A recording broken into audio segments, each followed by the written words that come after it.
देशों की खोज हुई। देशों की खोज किससे हुई थी? कुतुबनुमा नामक एक डिवाइस थी, जिससे क्या हुआ था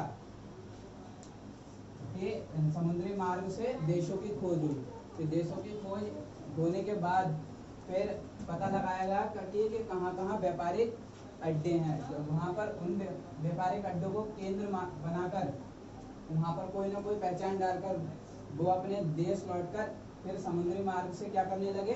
व्यापार करने लगे। ऐसे ही धीरे धीरे सब व्यापार अपना वो यूरोपीय लोग जितने भी हैं, यूरोपीय सब पहले तो ये समझे यूरोप होता क्या है। एशिया को छोड़कर जितना भी पार्ट आ जाए वो आपका क्या कहलाता है? यूरोप। और सबसे ज्यादा अभी आप कोरोना के बारे में भी सुन रहे होंगे कि यूरोप में सबसे ज्यादा फैल रहा है। एशिया में कम है मगर यूरोप में सबसे ज्यादा फैल रहा है। यूरोप का मतलब हो जाता है कि ये देखो सारा जितना भी आ रहा है ना, ये भारत, ये पूरा आपका एशिया में है, नीचे यहाँ तक का लेकर पूरा भारत क्या है? एशिया एशिया एशिया महाद्वीप में। एशिया महाद्वीप वर्ल्ड का सबसे बड़ा महाद्वीप है, ये सबको पता है। एशिया महाद्वीप सबसे बड़ा महाद्वीप है। इंग्लिश में क्या कहते हैं? The biggest continent of world. कौन सा? Asia continent. ठीक है। और फिर क्या हुआ है, जब प्राचीन काल में जब भारत में विदेश से संपर्क कर रहे थे, जब विदेश से संपर्क हो रहा था, क्या सबसे पहले क्या हुआ था कि 16वीं शताब्दी से भारत में व्यापार करने के लिए यूरोपीय शक्तियों ने क्या किया? भारत में अपना प्रस्थान किया, जिसे हम पुर्तगाल, डच और फ्रांसीसी। पुर्तगाल थे, कौन कौन से थे? डच थे और फ्रांसीसी थे। और ब्रिटिश प्रमुख थी, जिन्होंने हम पर कितने साल शासन किया? पूरे कितने साल शासन किया है? पता है किसी को? किसी को नहीं पता? लगभग 67,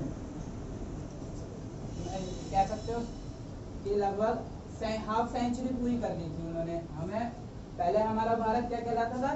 किंग ऑफ गोल्ड, यानी कि सोने की चिड़िया। ठीक है, या फिर बर्ड ऑफ गोल्ड, सोने की चिड़िया। अब क्या है? अब क्या है? कुछ भी नहीं। बस अब भी अगर हम आज भी अगर हमें सोने का निर्यात करना होता है तो हमें सशर्त अफ्रीका के लिए जाना पड़ता है। अफ्रीका हमें अपना सोना, चांदी और हाथी दांत से आभूषण बनाने के लिए क्या करता है कि वो अपनी भारत से शर्तें रखता है कि हमें आपसे ये चाहिए। तो भारत उन्हें क्या देता है? लौंग, दालचीनी, मसाले, रेशम, चावल, क्योंकि भारत हमारा क्या है? कृषि प्रधान देश है। सबको पता है कि भारत में सबसे ज्यादा क्या होती है? कृषि होती है। ठीक है। फिर हुआ भारत और यूरोप के मध्य व्यापार जल और थल के द्वारा होता था। कुछ क्या करते थे? स्थलों पर जमीनों पर चलकर करते थे कि रास्ते बना लिए, अपने पहाड़ों को काट कर रास्ते बनाए। तो उसने जैसे कि पहले एक आप चैप्टर भी सुना होगा दशरथ मांझी का, जिन्होंने क्या करा था? पूरा पहाड़ काट कर क्या करा? रास्ता बनाया। दशरथ मांझी का नाम सुना किसी ने? नहीं सुना? वो एक ऐसे व्यक्ति थे जिन्होंने छेनी हथौड़ा लेकर क्या करा कि कम से कम 1500 किलोमीटर का रास्ता उन्होंने 5000 किलोमीटर का कर दिया। यानी कि पूरा पहाड़ उन्होंने छेनी हथौड़े से ही काट दिया और रास्ते का निर्माण किया, जिससे कि कोई और उनकी वाइफ जो थी बीमार थी, तो वो जब तक पहाड़ पार करते तो वो एक्सपायर हो गई थी। तो उन्होंने क्या करा कि पहाड़ काट कर रास्ता बना दिया कि जिससे आप कोई बीमारी से ना मरे। ठीक वैसे ही पुर्तगाल, डच और फ्रांसीसी क्या करते थे? अपना रास्ता खोजकर पहाड़ों को काटते हुए, रास्ता बनवाते हुए, जो इनके सेवादार थे उनसे क्या करते थे? वो रास्ता बनवा लेते थे। है और कुछ होते थे जिन्हें समुद्री मार्ग का ज्यादा पता होता था, वो समुद्री मार्ग से व्यापार करते थे। इनमें उनको हानियां बहुत होती थी। क्यों?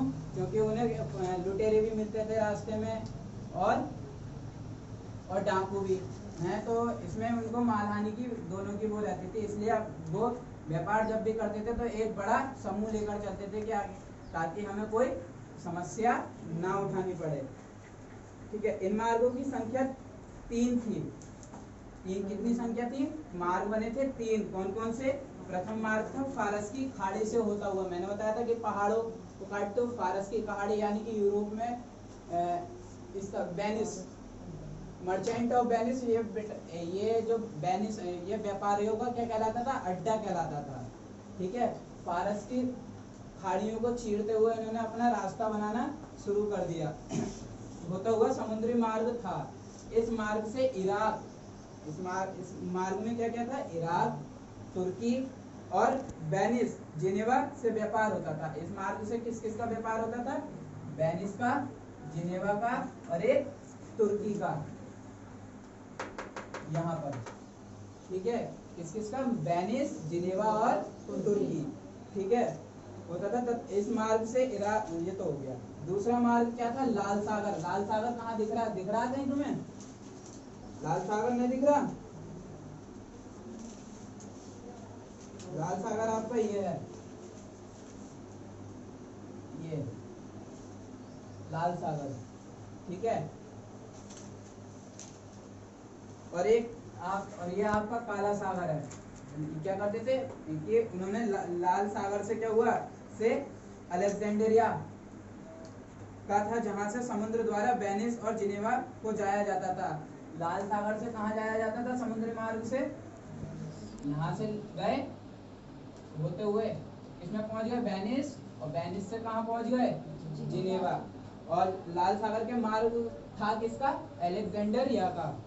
अलेक्जेंडरिया का कोई नाम नहीं है, कोई जगह होगी जगह वहां पर, तो उसका, और ये नाम किसके उस पर दिया गया था, वहां के राजा फारस के, क्या नाम था, अलेक्जेंडर। अलेक्जेंडर नाम सुना है, जिसने किससे युद्ध करा था, नाट भी देखोगा, हाँ पुरु, बिल्कुल सही। किससे करा था, पुरु, अलेक्जेंडर द ग्रेट, अब भी कहते हैं उसे, है पुरु से करा था। और उसे क्या दिया था कि अगर तुम भारत से युद्ध करोगे तो वहां तुम मारे जाओगे, और ये बात सत्य हुई थी। ठीक है, वेनिस और जिनेवा को जाया जाता। तीसरा मार्ग था मध्य एशिया से मिस्र और यूरोप के लिए। मध्य एशिया से, मध्य एशिया आपका यहाँ से, भारत के यहाँ से होते हुए यूरोप के लिए, ये दिख रहा है, यहाँ से जाते थे, यहाँ से होते हुए। इस प्रकार यूरोप के सभी क्षेत्रों में भारत की वस्तुओं के वितरण के लिए वेनिस और जिनेवा को प्रमुख व्यापारिक केंद्र, मैंने बताया था ना कि वेनिस क्या था, एक व्यापारिक अड्डा था। जैसे मान लो पूरे हमारी अपनी पूरी कॉलोनी कहाँ से सौदा लेती है, जितेंद्र भैया के सामने परचूनी की दुकान से, सबसे फेमस है तो यहीं से लेती है। ऐसे ही वर्ल्ड के लिए पूरा फेमस जो था व्यापार में, वो क्या था, वेनिस। ठीक है, वेनिस और जिनेवा को ही कहा जाता था। ठीक है, जिनेवा प्रमुख व्यापारिक केंद्र थे। इटली ने भारत की प्रमुख वस्तुओं के व्यापार का अपना अधिकार जमाए रखने के लिए यूरोपीय शक्तियों की व्यापार में हिस्सेदारी को रोक दिया। अब इटली आती है, इटली क्या कहती है कि मैं अकेले ही व्यापार करूंगी। जैसे इस टाइम अमेरिका की वही मच्छर मारने वाली वो नहीं भेजी थी वैक्सीन, कौन क्या नाम था उसका, हाइड्रोक्लोरोवैक्सीन क्वीन वैक्सीन थी, जो थोड़ी देर के कुछ दिनों पहले भारत ने मना कर दिया था, तो ऑस्ट्रेलिया ने धमकी दे दी थी भारत को, है कि अगर नहीं बेचता है तो इसके अंजाम भुगतने होंगे। फिर भारत ने तब भेजी थी, रोक लगा दी थी हाइड्रोक्लोरोवैक्सीन क्वीन पे। ऐसे ही इटली ने क्या करा कि भारत से अपने संबंध स्थापित करने के लिए यूरोप के सारे व्यापार को क्या कर दिया, सशर्त कर दिया कि आप अगर यहाँ पर व्यापार करोगे तो आपको इतना देना, आपको इतनी मोहरें देनी पड़ेंगी, आपको इतना दुगना लगान देना पड़ेगा, या इतना सामान देना पड़ेगा, इसके बदले आपको दुगना सामान देना पड़ेगा। जैसे कि आप वैसे समझाता हूँ कि इस टाइम 1 रुपया इंडिया के कितने डॉलर के बराबर है, 67 रुपए कुछ पैसे के, जहाँ तक नॉलेज में है 67 रुपए। यानी कि अगर इंडिया को उसका $1 लेना पड़ेगा, अमेरिका का डॉलर में कन्वर्ट कराना पड़ेगा, तो उसे एक डॉलर के बदले कितने रुपए देने पड़ेंगे, 67 रुपए, 67 रुपए कुछ पैसे। समझ गए ऐसे। फिर था समुद्री मार्ग की खोज। समुद्री मार्ग की खोज कैसे हुई यूरोप में। अब यूरोप वासियों ने व्यापार के लिए समुद्री मार्ग की खोज की, क्योंकि इटली ने तो रोक लगा दी है। तब उन्होंने क्या करा कि कैसे तो जाना ही है, व्यापार तो अपना करना ही है। जैसे हम लॉकडाउन में हैं, मोदी जी ने लॉकडाउन कर रखा, गुजारा तो करना ही है। लोग वहाँ क्या कर रहे हैं, दुकानें बंद रखकर घरों से सामान दे रहे हैं। ऐसे ही उन्होंने क्या करा कि अब यूरोप वासियों ने व्यापार के लिए समुद्री मार्ग की क्या करी, खोज की। समुद्री मार्ग की क्या करी, खोज करना आरंभ कर दिया। इन जगहों की खोज मात्र संभावनाओं के आधार पर की थी। क्या कि कोई संभावना है तो करी खोज, और नहीं है संभावना तो नहीं करी, मगर हिम्मत नहीं आ रही। ठीक है, इसलिए कुछ नाविकों ने यूरोप के उभरते राज्यों को महत्वाकांक्षी राजाओं या रानियों के धन, धर्म और ध्वज के सपने दिखाए। और उन्होंने क्या करा, यूरोप के लोगों ने, जो वहाँ के राजा थे, वहाँ को धन और राज्य के विस्तार के और उनके झंडे के क्या दिखाने लगे, सपने, कि अगर हमारा राज्य बड़ा हो जाएगा, हमें समुद्री मार्ग की खोज हो जाएगी, तो हम उस राज्य पर अपना आधिपत्य जमा लेंगे, हमारा झंडा वहाँ लगेगा, हमारा व्यापार विस्तृत हो जाएगा, हमें धन धान्य की बहुत ही क्या मिलेगी, पूर्णतः सहायता मिलेगी। ऐसे ही अब देखो इन्होंने 3 उसमें बांट दिया, किसमें, धन, धर्म और ध्वज में। पहले धन, राजा की आमदनी के लिए धातु, सोना, चांदी व मसालों के फायदेमंद व्यापार से एकत्रित करने की संभावना थी। क्या कि अगर कहीं से भी व्यापार करना था तो वो क्या करते थे, सोना, चांदी और मसाले के आपस में अदला बदली करके सस्ते दामों में खरीद कर महंगे दामों में बेचना।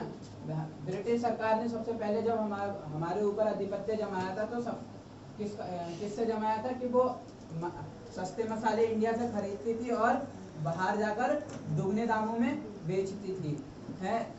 तो ऐसे ही उन्होंने देखा कि यहाँ फिर उन्होंने अपना यहाँ पर आधिपत्य धीरे धीरे जमाने लग गए। अपना हेडक्वार्टर खोला, किसी राजा से अनुमति ले ली कि हम अपने यहाँ पर हेडक्वार्टर खोलकर आपसे माल खरीदा करेंगे, फिर हम भेजा करेंगे समुद्री मार्ग से।